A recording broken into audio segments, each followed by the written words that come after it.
তোমরা কারা ভাই যারা কিনা ইফতারিতে 2-3 রকমের ফল, শরবত, মুড়ি মাখা খেতে পছন্দ করো? আচ্ছা, আমার মতো কে কে আছো? আমি তো ইফতারিতে একটু পানি খেয়ে এক প্লেট ভাত নিয়ে বসে পড়ি। ভাতের মতো শান্তি কি আর কোথাও আছে? আমি যদি একবেলা রুটি কিংবা পরোটা খাই তাহলে আমার পেট ভরলেও মন কিন্তু ভরে না। যতক্ষণ না আমি এক লোকমা ভাত খাবো ততক্ষণ পর্যন্ত আমার শান্তিই লাগবে না। আজকে আমি ইফতারিতে এক গ্লাস পানি খেয়ে এক প্লেট ভাত নিয়ে বসে পড়েছি, তো এক প্লেট খিচুড়ি নিয়ে বসে পড়েছি।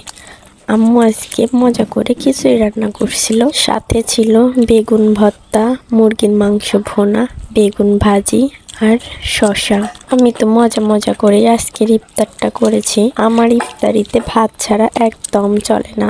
অনেকেই বলে ইফতারিতে শুধু তারা শরবত, মুড়ি মাখা খেয়েই থাকে, কিন্তু আমার এটা কখনোই সম্ভব না।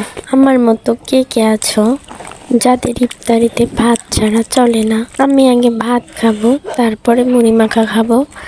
বাঙালি বলে কথা, ভাত ছাড়া তো একদমই চলে না। ভাত খাইলে এমন শান্তি লাগে রে ভাই, আমি আবার পেট ভুক। এখানে আমি খিচুড়িটা খাচ্ছিলাম আর পাশে ছিল আমার ভাই। দেখেন ও কি করে। ভাই বোন থাকলে মনে হয় এমনই হয়। তারপর আমি ডাবের পানি খাচ্ছিলাম, এখানে একটু স্টাইল করে ঢং করেই খাচ্ছিলাম। ঢং করে খাইতে আবার আমার ভালোই লাগে। ডাবের পানিটা অনেক মজাই ছিল। ডাবের পানি খাওয়া শেষ করে, এটা কি বলেন তো, এটার নামটা আমার মনে নাই, কিন্তু এটা আমি তুলে আনছিলাম বিকালে, ক্ষেত থেকে তুলে আনছিলাম।